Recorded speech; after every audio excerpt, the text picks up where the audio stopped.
Alright, so I just took Mangog to rank 4, and this is going to be his introduction video, and I really like this guy. I feel like he's very underrated. I feel like he's probably the most underrated Mystic character right now, just because he's really powerful given the right scenario. Like, when you have a Rentro with him at least, he becomes an absolutely different character.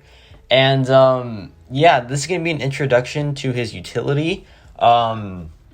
He does offer quite a lot for a Mystic character. Of course, he has the usual, like, staggers, but his staggers are very frequent. Like, you will pretty much always have a stagger on the opponent once you get going. Like, when you hit Enraged, you just get so many staggers, and it's just a very fun time overall. So here, this is a Biohazard Ronin. Of course, Mangog has natural bleed immunity. And yeah, he also has up to like 3 other immunities. I believe it is Shock, Cold Snap, and Incinerate, which is very nice. That's like 3 very valuable immunities to have. And now we hit Enrage now, so we can just go absolutely crazy. The damage is just very good. Here we go for a heavy attack here, and that was 83,000 on the last hit. So yeah, pretty good damage, I must say. Now I want to show you something a bit crazy. This is Ebony Maw on Buffet, right? I know you're thinking, how can Mangog take Ebony Maw on Buffet? Well, with the Odin synergy, he has immunity to Nullify, which is very valuable, and lets him take a lot more fights like this one right here. And additionally, he's very reliant on a Fury buff that he gets while enraged. Well, he's not too reliant on it. At base he is, but with the Rentro synergy, he doesn't really become reliant on it. But now they can't take that away from him, right? And additionally, he gets a precision buff every time a Nullify fails. So it's very good overall. I feel like it's a very nice synergy for him. I feel like it's not necessary though. In the right circumstances, it can be very useful. But other than that, it is just a niche thing to have. But I just want to showcase it here because it is another piece of his utility.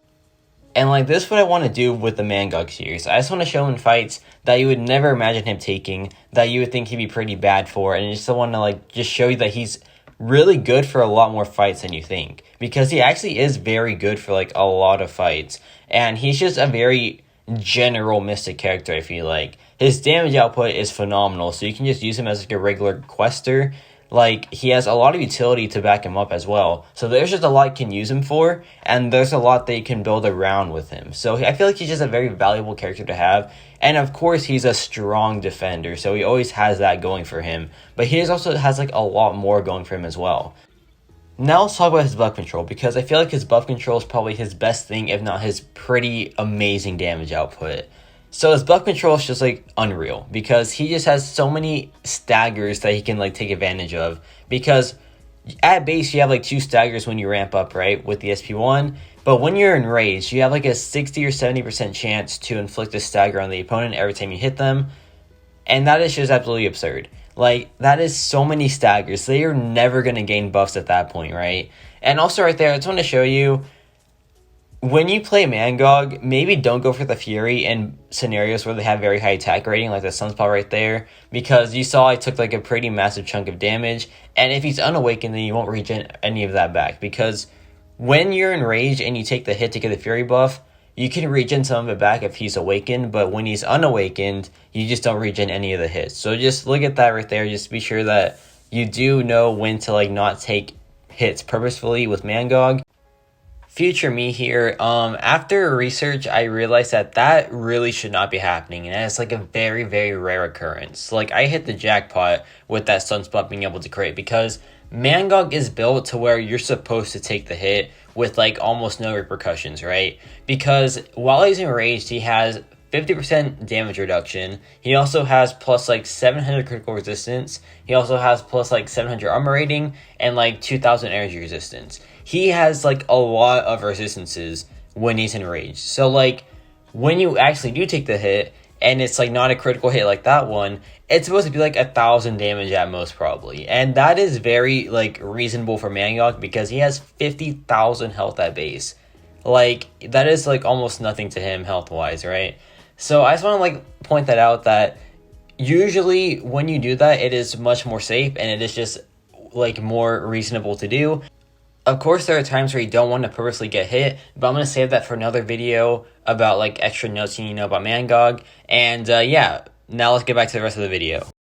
But yeah, back to his buff control, it is just like absolutely unreal, and it is just very, very potent overall, I feel like.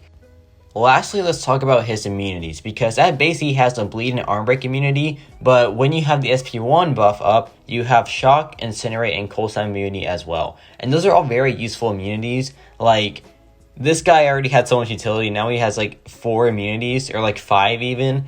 That is just very, very valuable, and it's very impressive as well. He is just a utility monster overall, I feel like, and this just like adds even more to that statement. So now we just try to finish off the fight. Our mediums are hitting so hard. Our SP2 is hitting so hard as well. Like, he just has so much damage output. It's quite insane. And yeah, we just wrapped it up with a 16k medium as well. Crazy stuff, man. But overall, I just really like Mangog. I feel like he's a very valuable character. He has defense. He has very good damage. He has access to a lot of utility as well. And there's just a lot to like about this character, I feel like. So yeah, let me know your thoughts on Mangog. Only positive thoughts, of course, because, you know, I like the character, so you can't be mean to him, right? But yeah, let me know your thoughts on Mangog, and that's about it for me.